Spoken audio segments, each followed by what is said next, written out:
All right, so I think we can get started now. So welcome everybody.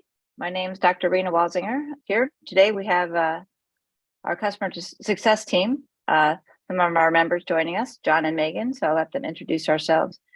I just wanted to say welcome, and it's great to have everybody joining from all over.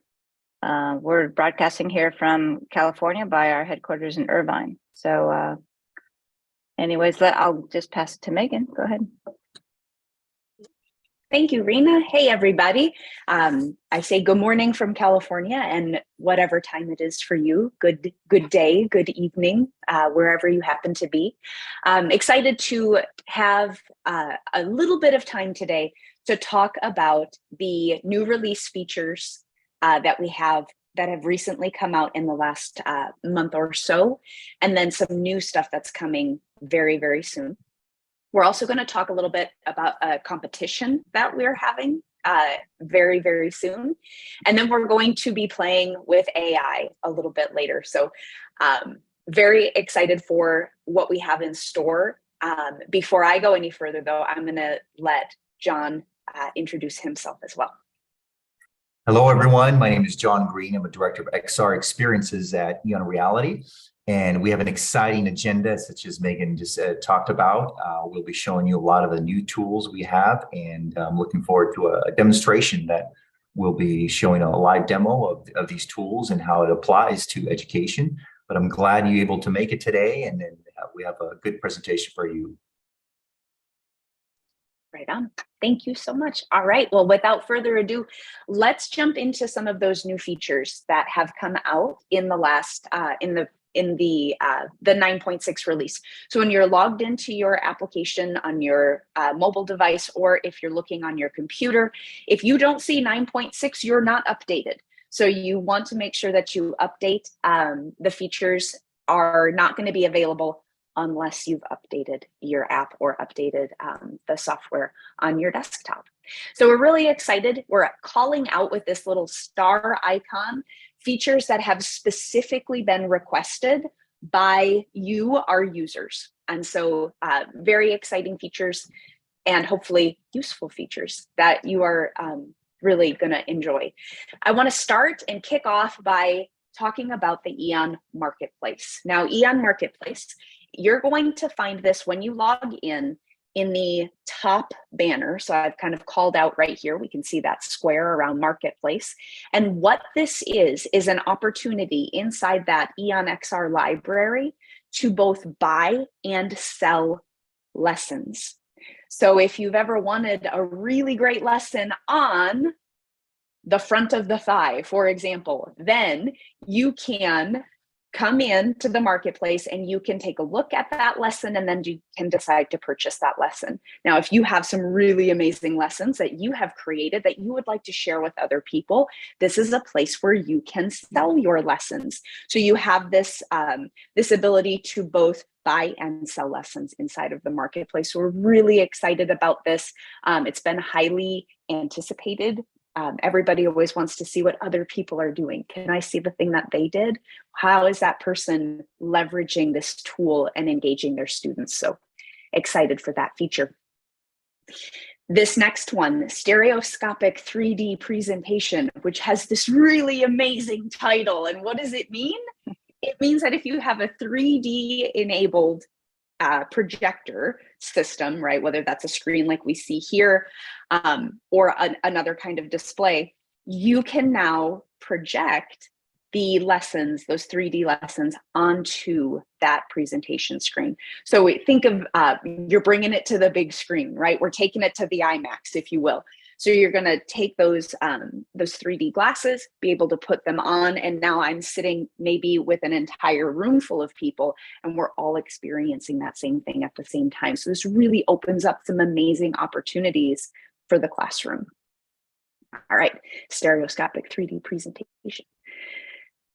This next one is another one that folks have been asking for, and this is that ability to use all of the EON features inside of those head-mounted devices, those head-mounted displays. So fully immersive lessons, meaning It's not bits and pieces. It's not just the model. I'm not walking around the model or seeing a few of the things, but really anything you put into the lesson, along with some updates to how the paddles are interacting when you're inside of those head-mounted devices as well. So MetaQuest, the Oculus, Quest 2, MetaQuest Pro. I'm not going to read the slide to you. You can see what's there. So lots of the most used head-mounted devices are all included there. All right, so there's more. There's actually a lot more. It's kind of exciting and really a little bit overwhelming when you go to the release notes. So if you're ever logged in, that upper right-hand corner where you see the question mark, this is an image of the desktop. If you select that question mark, you're going to be able to get to the release notes, but you can also do that from inside of your mobile device as well. In the menu, you'll see release notes in there as well. And there are a ton. So if you want to see more of them, please, by all means, go ahead, jump in there, but kind of taken some of them and highlighted them on the screen for you. We have annotations in the 360 experience in VR mode, improved keyboard view control. So if you are moving around your experience using your keyboard, that has been improved. The objectives field now supports up to 4,000 characters, which seems like, oh, really? Is that an enhancement? Yes, because when you get to the end and you're still trying to type something, you're like, ah, but now you can get up to 4,000 characters there. Adjustable narration speed for speech, for that text to speech. A wonderful ability to be able to kind of just adjust. Do I need this person to be saying something faster or slower, kind of in between? Again, these are all features that were requested by our users. Improved annotations in the mobile VR mode. So your annotation isn't going to go sideways into the object, but instead your annotation kind of sits nice and perpendicular so you can see everything. Improved asset handling. This one is really exciting, especially if you're using Metaverse Builder, which came out about July, August of 2022. That feature allows you to pull in those multiple objects, which is wonderful until you start getting, it starts to get too big. So improved asset handling is going to allow you to look at that size of your asset before you pull it in. And it's a really simple color-coded system. So green ones are going to pull in nice and fast. They don't have too many triangles. They don't have too much built into that model. Yellow ones are, kind of like slow down, a little bit of caution there. And then red ones are not going to optimize the experience for your Metaverse Builder lessons. So that's just a few of those those newer things. Again, you're going to be able to find the full list of everything in the release notes.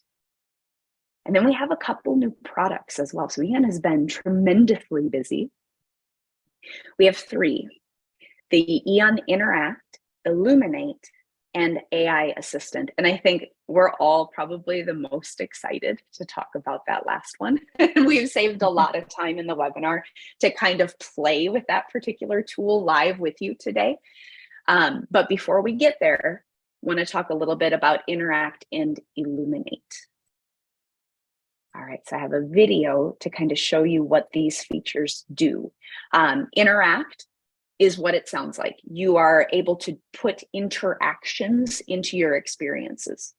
Illuminate is the ability to lock something into place. So let's say I'm in a laboratory environment, I have the safety list that I want my students to go and interact with and explore, right? I have, here are all the things we're going to do in the lab, and it's going to be nice and safe. And I want it always in this one spot of the classroom. Then anytime anyone walks up to it, they're going to see experience.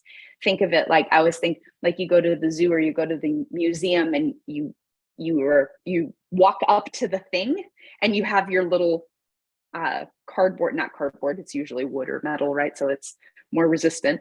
And you get to read about whatever the thing is that you're looking at. This basically gives you that same capability, but now it's with one of those EON experiences. So that's Illuminate. And now I'll show you the video. And can we hear it okay? John and Rena? Awesome. Yep. This is EON Interact. First, we'll choose the experience. This one is called the Keyboardist Robot. Choose that experience on my phone, and I'm going to be using AR mode, augmented reality, and I have used persistent anchors, meaning I chose the objects and they will appear here for the next year in my hallway. Now, as I walk through the first object, the door, I've triggered an alarm with that keyboard door opener, and now the door automatically opens as I get near it. Then I see object number 2, which is a blue robot.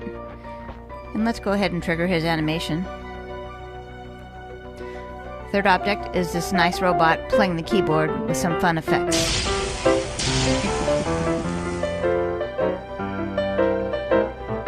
Now I can even turn around and go back through that experience. And I'm going to go return through that door, and you'll see the proximity effect happening again where the door opens automatically. Now let's take a look how this was created in create mode.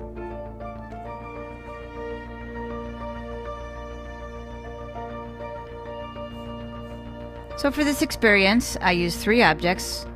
Here you can see them from the side from my iPhone.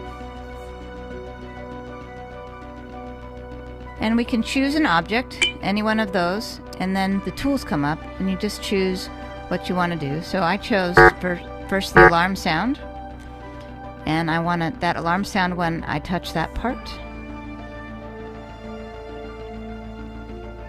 That's it. Let's do another one. I'll show you how I can create smoke. I'm going to put it on the left side of the door. And I'm going to choose the surface area, which will give me a nice blue ring that I can touch to trigger that smoke. So let's see what that looks like on playback.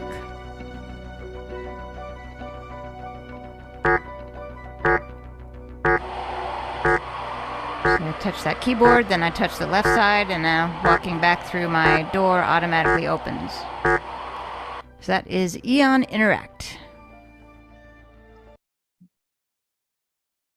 Awesome.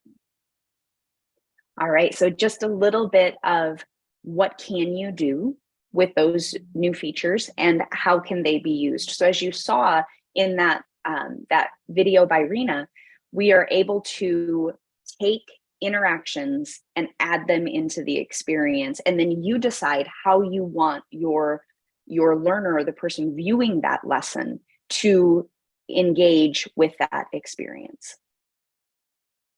All right. I just want to say it's so fun to make those and then just go into my hallway, which is just off of my office, and just the robots are all there all year for me to, as soon as I turn on my phone, they're still there. So it's a really great experience. That is really exciting. All right, let's make you be quiet. There we go. All right. Before we get to AI, I want to talk a little bit about, well, actually, Rena, do you want to describe the, okay. Yeah, we're announcing a big competition starting now, February 1st, ending March 15th, with prizes on March 23rd to be announced here at our EON Experience Fest held in Laguna Beach in Southern California. So you don't have to be in attendance to join the competition, but you do have to have your projects turned in by March 15th. We're going to be releasing all of the information to sign up here, looks like probably next week. So you can sign up through a form. You'll be granted access to our competition library, which includes all licenses during the length of that competition. And then we have prizes for different areas. Best category or best immersive experience, you can read them there. Best video. We have examples in the library, and we also have a myriad of prizes from Meta Quest to headsets to $75,000 lab packs for your institution that you're affiliated with. So look for that coming up. And we're looking for just great experiences and ideas on how to use these new tools, especially the AI, to enhance learning. Excellent, thank you. All right, and let's talk about that AI let's get there. So now we have the rest of our time we're really dedicating toward experimenting with this new tool, which is very, very exciting, and AI has kind of taken the world by storm the last couple months, and we're really seeing its impact ripple, right, as people continue to use it and find different ways. The way that our president Dan has put it is the EON AI is taking the genie out of the bottle. And I really love that analogy. If we look at something like a chat GPT, it's think of it as the brain in a jar, right? So I can come to the brain and I can ask it questions and it can talk to me and that sort of thing.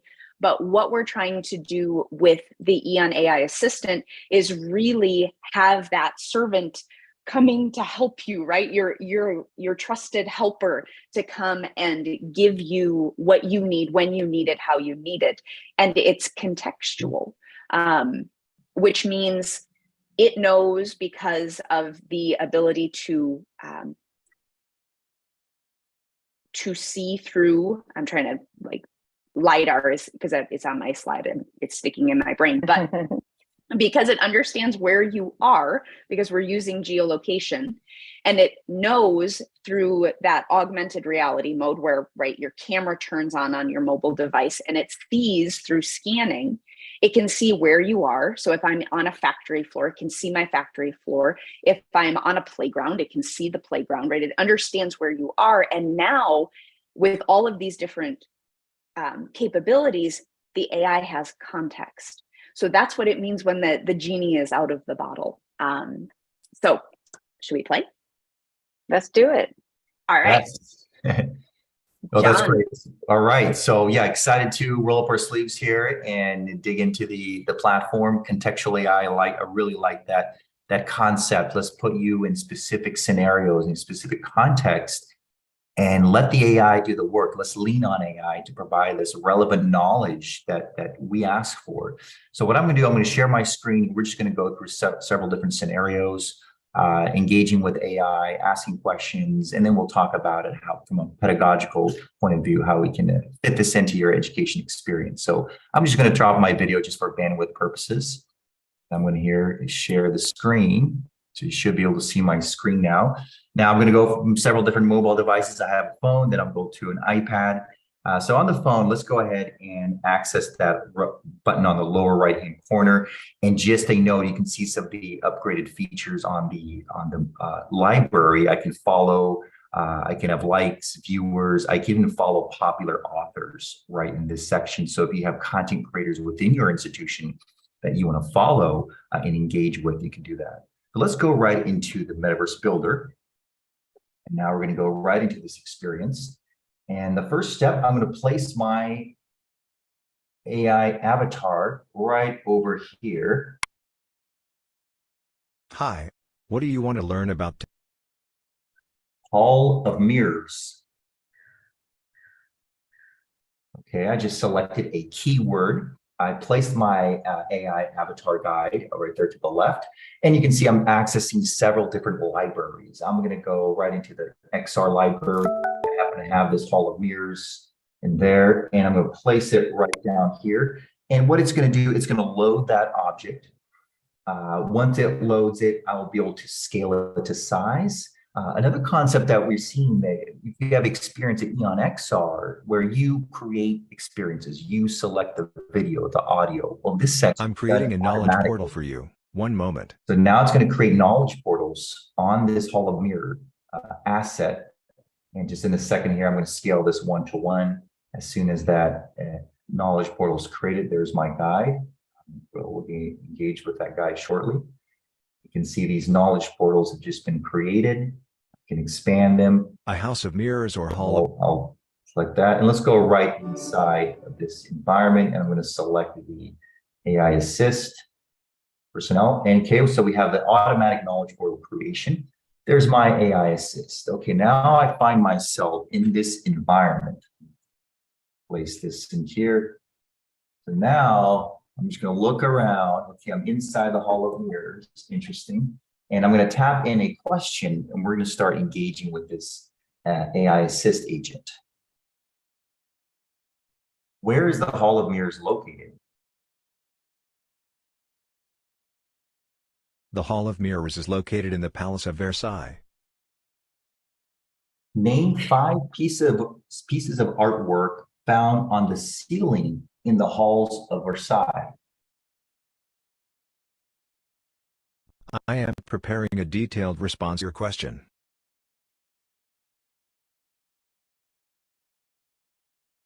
1. The Apotheosis of Hercules by François Boucher. 2. The Triumph of Venus by François Boucher. 3. The Triumph of Bacchus and Ariadne by Giovanni. So you can see that interaction back and forth.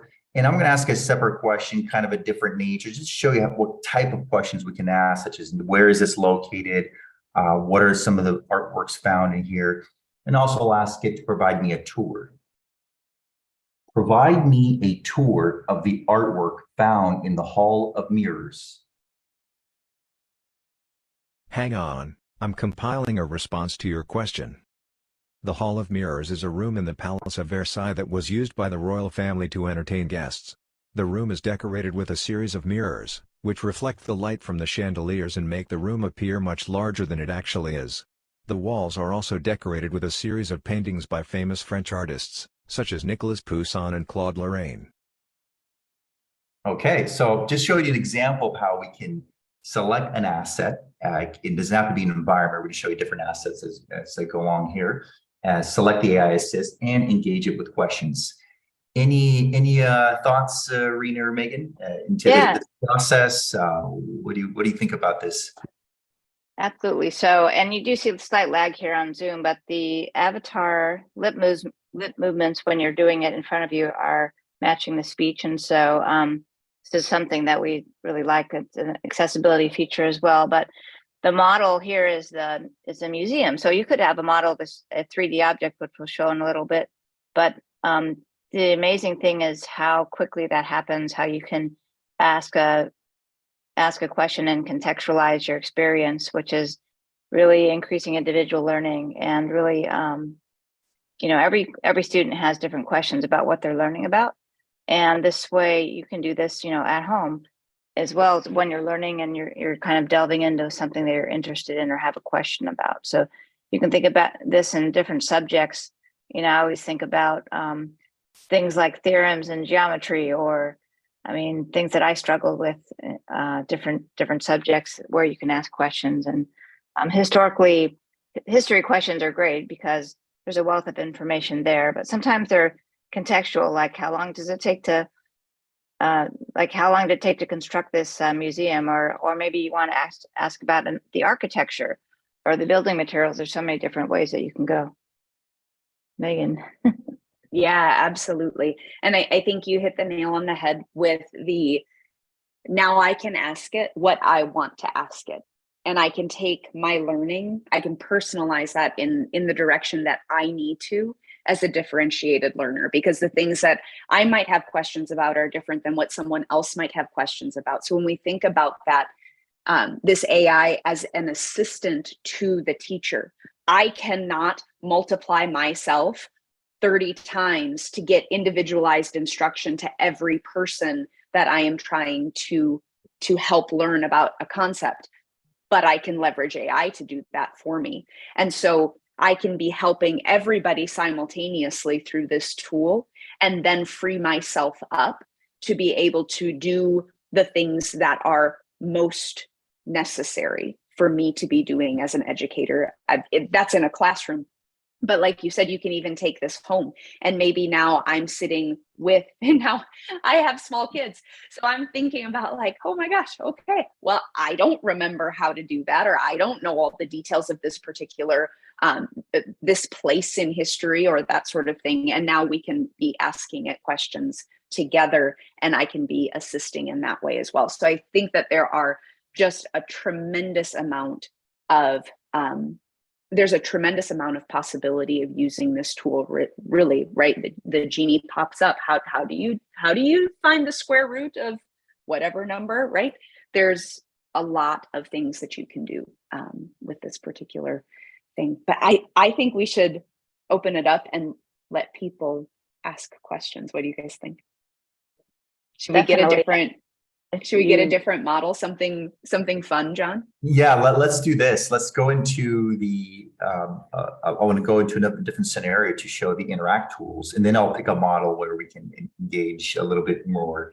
And just to piggyback what you both said, just the opportunities to flip the classroom and assign these experiences to my learners and have them explore and engage. And imagine having a discussion now on the halls of Mirrors in Versailles in my classroom, having my students already played around, have been inside, have explored, asked questions. How much more engaging will that on-site experience or that classroom, that lecture be when my students have already gone through this process? So it's so many possibilities here in terms of how it would apply to education. So let's go into another experience. So I can save this. You can see I can save it as a 3D experience. And it will save. Also screen recorded. Yeah. Screen record too. That's a good point. And here it saves it as an experience. I can go back in there later, continue using that avatar.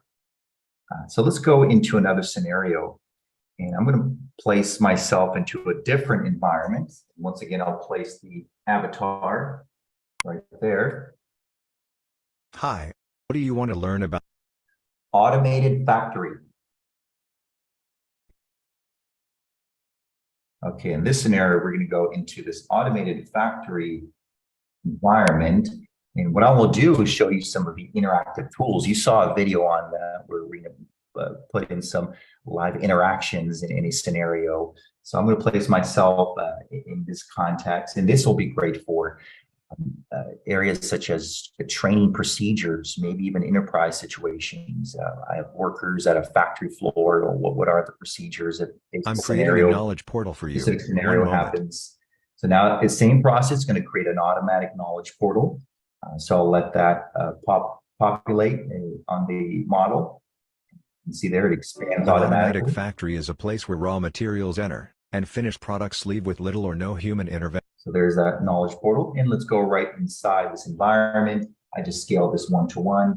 I look around on this automated factory floor, and on the lower right-hand corner, I can access the Interact tool. So all the way to the left, you can click on this button, and now I get a carousel wheel of tools, different options that I can place right on top of this scenario. So let's say an explosion happened on the factory floor, and I'm going to place that explosion on the surface area. We do have several different options in terms of proximity. I get close to that area, it might trigger that animation, and I'm going to place this right in there.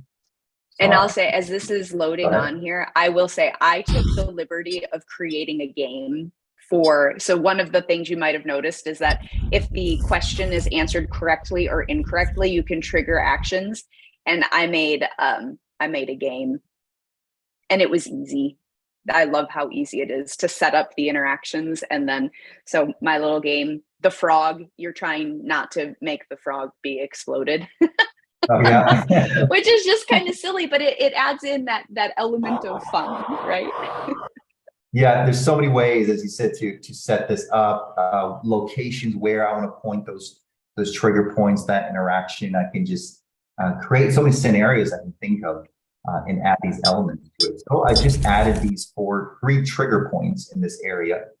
I could even add sound, an alarm go off, even engage with different contexts in terms of the visual and audio. And let's say example, I can add assessment based on the scenario. I'm going to place my students inside this factory floor. I'm going to create a situation. There's an emergency situation. What will my students do in this case? Before that, I'm going to add one more asset since this is the Metaverse Builder. Fire extinguisher. So I'm going back into the library. I'm going to select a fire extinguisher. And I'm going to place it right next to this scenario that I'm creating. See, I'm going to load it, and the fire extinguisher is going to be placed right in the section. You can see I can play around with the size, and maybe I want to come back in here, and I want to do an assessment, and I'm going to select that fire extinguisher, and here I can maybe create a quiz question. What method should be used in case of fire. Just click done, and there I can create my different responses. I can do true, false. I'll just do the pass method as an option. I could maybe create some other options there, but I'll just stick with that first one for now. I can have an identify certain places, locate the emergency exit. I can do my own recording. So I have that situation set up. And now what I'm going to do, I'm going to exit. I'm going to save this. And now I'm going to come back in there as a learner, as a viewer of that experience, place this down on the ground. And I'm placed immediately in this same context. I can open up these scenarios. Hey, there's a fire going on, explosion. Now what do I do in this case? I can take that quiz, start the assessment, go through a series of question activities of what I do in this scenario to be able to test my students in a much more engaging manner. I'll stop that right there. Any additional thoughts with Interact? I do. So Yes. I love that you can come into those like the assessment, or I'm going to change the question, I'm going to change the answers. And I do the same thing because I am so used to typing, like type, click, click, click, letter, that I forget that there's a speech to text option that will just let me say it. Like, oh, well, true, false. What is the fire extinguisher used for? And it takes me like 2 seconds to say it as opposed to typing. And I think that's a feature that you can use all throughout EON, not just in Interact, but that was something I was thinking as I was watching you type, John. Yes, I've seen that being done with other institutions where they do a lot of true false questions, make it quick, and do several of them. And like you're saying, this fits in perfectly in these case scenarios. Kind of a decision tree type activity. Would you do this or that? And I can keep building, keep adding. There's so many variations of how I can set this up inside that factory, outside, in placing this in context. Again, the contextual information here. Yeah. Especially if I want you to understand that if you do this procedure wrong, things are going to explode and there's going to be a big fire. Well, I don't want anybody to actually have to live through an explosion and a fire, but I want the consequence of that action to be really, really well known.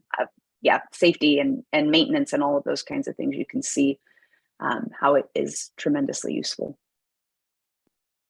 So I just wanted to say, there's so many interactions and so many simulations. So we'd love to hear your thoughts on this and interactions that you might be maybe thinking about in your own lab or your own classroom. Go ahead and send them over, and or you can put it here on the chat. But we're interested to know about your thoughts. Yeah, this carousel wheel that you saw is just the beginning, and you saw some are coming soon. But we're definitely looking for your input as we build this out and see what are the top interactions that you think would be most applicable to your learning environments. So let's go into a third one. So I'm going to exit this lesson, and I'll pick a different type of asset. It won't be an environment. So you'll see what I'm going to pick here. So let's go again, Metaverse Builder. I'm going to place my AI guide. Hi, what do you want to learn about? Astronaut. So I'm going to pick this astronaut, and I'm going to place it right next to my AI guide. And assume this is going to download. Now, this astronaut does have animation built in that 3D model.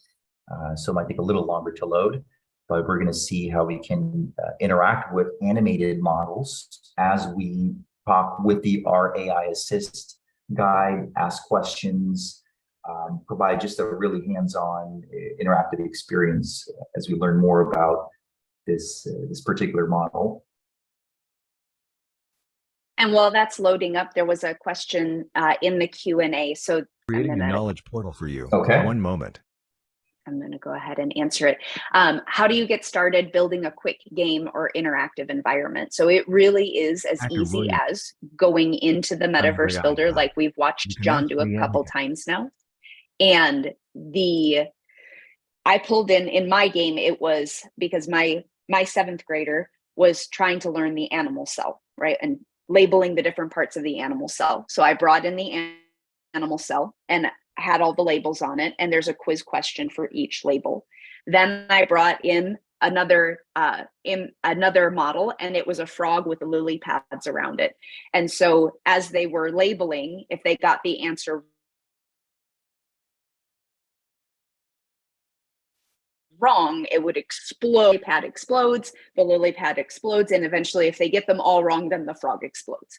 So does it really explode? No, it's that explosion noise and the fire and the smoke that you saw John adding. But that is how you can build that game. And that was going off of wrong answers, but you can also have the trigger be correct answers. So maybe you want it to build something. So if your model has some animation to it, and maybe maybe the frog jumps and spins around every time they get the answer right. So long as that animation is built in to that 3D model, then you can trigger that animation with a right answer as opposed to a wrong answer. So I hope that helps answer that question. And as you were explaining that, Megan, I was just playing around with the different animations. As you can see here, this model has several movements. I can see this move around.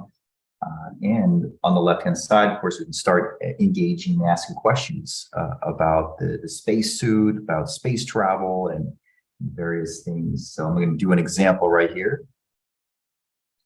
Describe the various iterations of the spacesuit.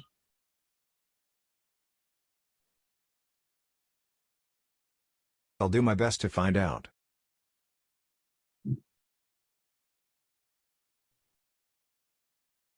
There have been many iterations of the spacesuit.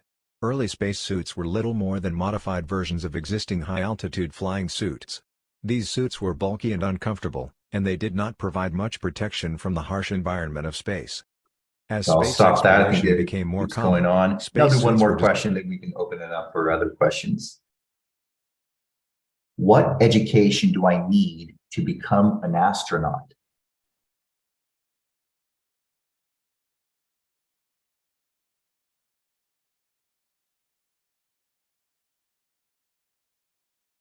There is no one-size-fits-all answer to this question, as the educational requirements for becoming an astronaut vary depending on the space agency or organization you are applying to.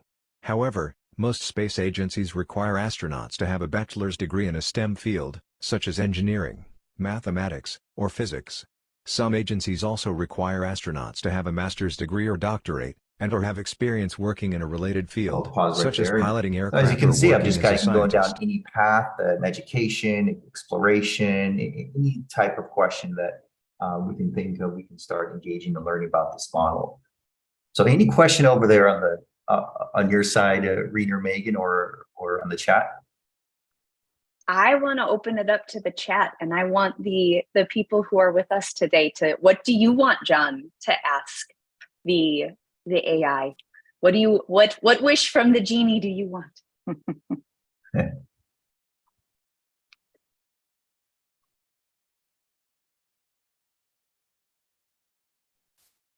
But while we wait for people to do that, I had a question for the AI. And how do astronauts prepare for space missions? How do astronauts prepare for space missions?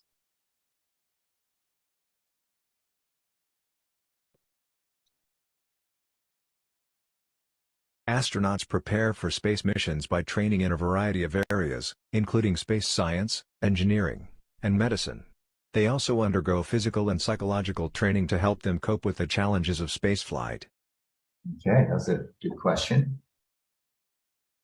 It's interesting because I just met an astronaut, and she said she's one of the first female astronauts. That was exactly the answer she told me. And she happened to be a young doctor, and then got applied for NASA, and then went up on the shuttle. And that's exactly the training she had. So verifying that that's awesome, that was correct.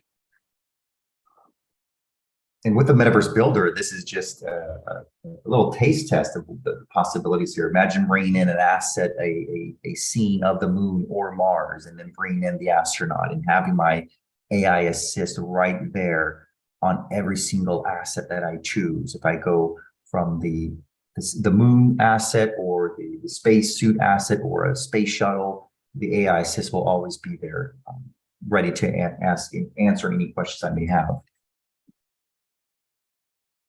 I'm running a little poll while you're doing that, John, on Okay. a couple of questions. First one's about, have you used AI yet to enhance learning?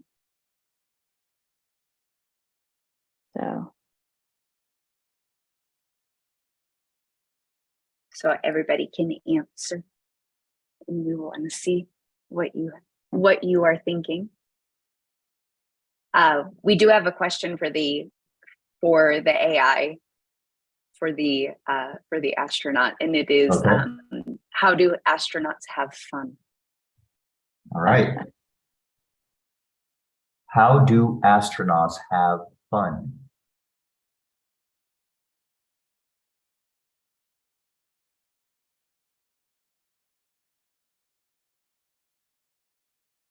There is no definitive answer to this question, as different astronauts enjoy different activities. Some astronauts might enjoy playing video games or watching movies in their free time, while others might prefer reading or working on hobbies. Some astronauts might also enjoy spending time outdoors, either on a planet or moon's surface during a spacewalk, or inside a space station where they can look out the window at the Earth or stars. Okay, that was a good, actually really good question. Going in for the spacewalk, I think I'll choose that one. That's awesome. For this first poll, I give the answers. So most people, actually, it's even between yes and no. Have you tried AI to enhance learning? But most people do want to try that. So let's go to another one. All right. And launch this one. How do you feel about AI?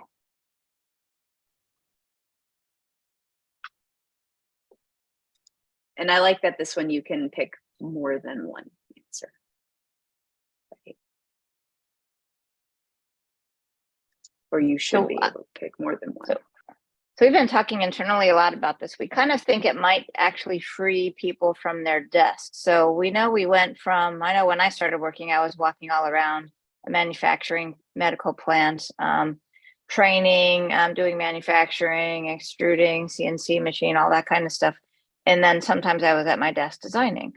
And I think now with this ability on mobile and for getting information in and out of computers, I think it's going to fundamentally change the way that we interact with computers in a more dynamic way. Mobile kind of in your environment, I really think it's going to be a change in work, which will be positive and bring that kind of socialization back while you're working. And I think about, like, I always compare everything to Star Trek because it's accurate, but how everybody's on the bridge interacting and working together, and they're not all typing. And it's kind of in my head how it would be. So this poll, it's a super clear. Everybody's very excited. A couple people are scared. So that's really interesting. We feel excited here. Appreciate that one. Let me share the results here. So 85% of you are excited, as we are here. We have one more where you can type in here. Let's launch this one. There is another question for the AI, John, and it's, Okay. Can you be as smart as HAL 9000? Say that again. Can you be as smart as HAL 9000? All right, Space Odyssey 2001 fans. Okay, I have like a shrine to 2001 here. I don't think anybody's as smart as Hal. So, but HAL 9000. You want to try that question? Maybe. Let's go. Let's ask it. I'm pretty interested to see Can what it you says. be as smart as HAL 9000? You can't say hell though. You have to say how. You might have to type that in HAL. No, I don't think so. Let me type it in.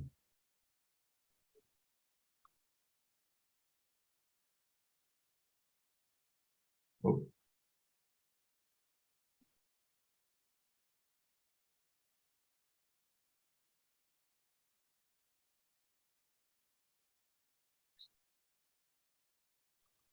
And there was a question that someone had in the Q&A, and it was in regards to accessibility, right? And how can somebody who can't maybe get into the experience be able to benefit from the stuff going on inside of the experience? And I think one of the newer features that's coming up in February, we've been talking about that internally quite a bit, and there is the EON AI report. I don't think so. No, I don't think so. That was a quick answer. You So, cannot. yeah, one of the things when you use kind of proper nouns, I would say in AI is it tends to, I think there's a protection around there. So if I ask like about what's Rena doing today or whatever, there'll be like a protection around that. Sometimes I ask about movie stars or famous people, but there seems to be some protection around personal information. So HAL 9000, it might not have that movie reference. In that case, what we're doing here is we're training the AI on certain things, like all about your company or all about your school. Then you can go back and ask those questions.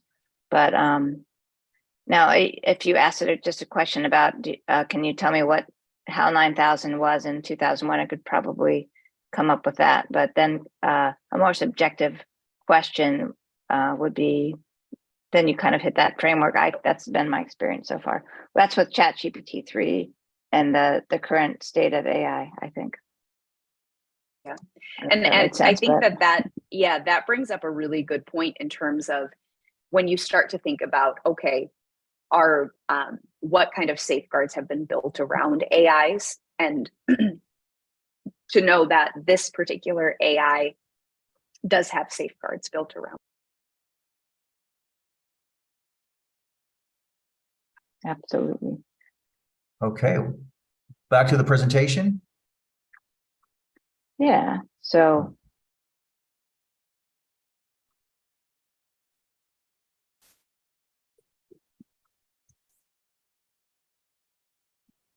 Well, hopefully that gave you some ideas of what's possible in working with this AI assist, and how you can place yourself in these such unique situations, ask questions. And I'm just thinking the workflow that you might be doing. You might be pre-class, getting ready to create a lecture, getting ready for an assignment, getting ready for a presentation, or post as a follow-up in this flip the classroom model. So lots of things you can try out. So I definitely recommend you try this out as much as possible and see where can this apply in your specific learning situation.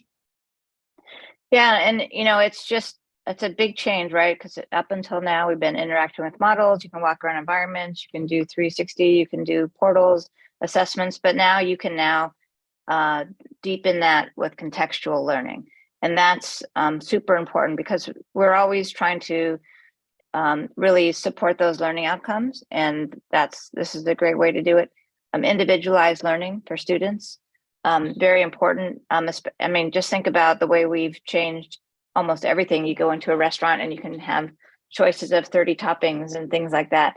And that individualization is part of the way that this generation learns. So that's a really critical component. And just student engagement. We know that schools are changing and education is changing, and that students now are born with technology, and engagement, and not just in education, but in other types of institutions it's very different than it was 10 years ago, 20 years ago. And so increasing that engagement has been challenging. And I think now we're definitely back on track on doing that. And I think that'll change education, it'll change other institutions. I don't know what you guys think, but I think it's a critical change in our entire society. Yep, that cat came out of the bag. You can't put it back in the bag. So now we have to figure out how does life change, and how do we make sure that it's changing for the better based on the new tools that we have. So as, for example, my background is very heavy in classroom teaching. And so as a classroom teacher, I immediately think of, or as a trainer, I immediately think of, like, you can be afraid of it. How are people going to use this to cheat? How are people going to use this in a bad way? Or I can turn that table and say, okay, how am I going to leverage this tool? How am I going to make it work for me and not the other way around? Absolutely. So just a couple more thoughts on AI. I know people are starting to ask like how to put it in their classroom. I saw from the poll, most of you are thinking about bringing it in. We're happy to come and talk and with your groups and discuss ideas on how to do that, how to really start leveraging these tools. There's a lot in AI, and in our app, we have a lot coming out, so stay tuned for that, including AI involved in imagery and sound and other things. So your experiences can be kind of as rich as you can imagine. And so we see, AI enhancing knowledge, and we think that's the best use of it. And some of you were asking as well, like on headsets, how does that work? Yes, the Metaverse Builder is now available on headsets, so you'll see these experiences there as well. And so you still create using your phone, and then you can experience them in the playback on your headset using the paddles and the headset device. And even the ability to share lessons. It is when I'm in here, I'm in an individual experience, but I can save that as a lesson and share with someone else. Someone else can come in there and experience what I created. So just that role of creator, how it can be taken from the teacher point of view, the student point of view, and shared back and forth between teacher and student, learner and creator. Just that ease of use, so that really links in these experiences to your institution, to your classroom. So there's some exciting tools ahead here for content creators and how you can engage with one another. We have a few questions here. I think we have a couple minutes to answer, so I'll just kind of go through them. I shared my email. Can you use assets to extinguish a fire? Yes, you can turn on and off assets, and you can choose how to do that. You can tap on them, you can pass by them, you can you can create an interaction that turns on like fire, or it can turn off. So that's that does it. Let's see. How does it differentiate from Google Assistant? I don't know. I don't use Google Assistant, but I use Siri. And I think, for example, Siri can't answer my questions. Siri can say, here's some things I found on the internet. Okay, thank you, Siri. That was really helpful. Here's 17 links. But instead, this actually is taking the content and able to formulate a response. Like, what are the best ways to get started on my New Year's resolution, right? It can give me 5 concrete steps, as opposed to just giving me a bunch of links where people have blogged or posted about doing that thing, which I might find that information there, but it's a faster way to get to it. So I would be really interested for people who are users of Google Assistant. How is it different? Is it better? I'm curious to know. Another one was, do we have complete Metaverse lessons? This one is about logistics. So we have a lot of Metaverse Builder lesson examples in the XR library that everybody has access to. And we usually, when we help clients create lessons, we usually use learning objectives. So if your learning objective, like how many trucks would it take to get to X amount of platforms with X amount of cargo to do this thing. So maybe your lesson is around logistics on trucking and a daily schedule. So then that's when the environment's created, like a trucking and the warehouse and the distances and all that. So when you think about this, think about what are your objectives and then creating lessons. So we do have a lot of logistics in there. We have trucking things in there. So yeah, we can help you out with that. Let's see. Do we have any other webinars focus on getting started? Maybe I'll pass that to John. Yes, so we have several webinars and trainings. We also have pre-recorded videos on getting started to help you from step one, how to create an experience in EON XR, how to create experience in Metaverse Builder. We do have those getting started videos that we can share with you. These webinar series are more focused on AI, but we do have that content and we can provide that for you on our portal. Yeah. And it's on the resources tab. So if you go to eonreality.com, there's a resources area that has videos in it. It also has like quick start guides. So if you just want to dive in right away, our YouTube channel, the EON Reality YouTube channel also has a ton of resources as well. A ton. All right. Well, looks like it's been an hour and that went by really fast.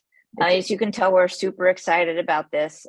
We're kind of studying all day the best uses of AI for education and knowledge content contextualization. So we look forward to all of your experiences and sharing with each other as we dive in and expand the use of XR and AI. So I want to thank John and Megan for doing the webinar with me, and I hope you all got a lot out of it.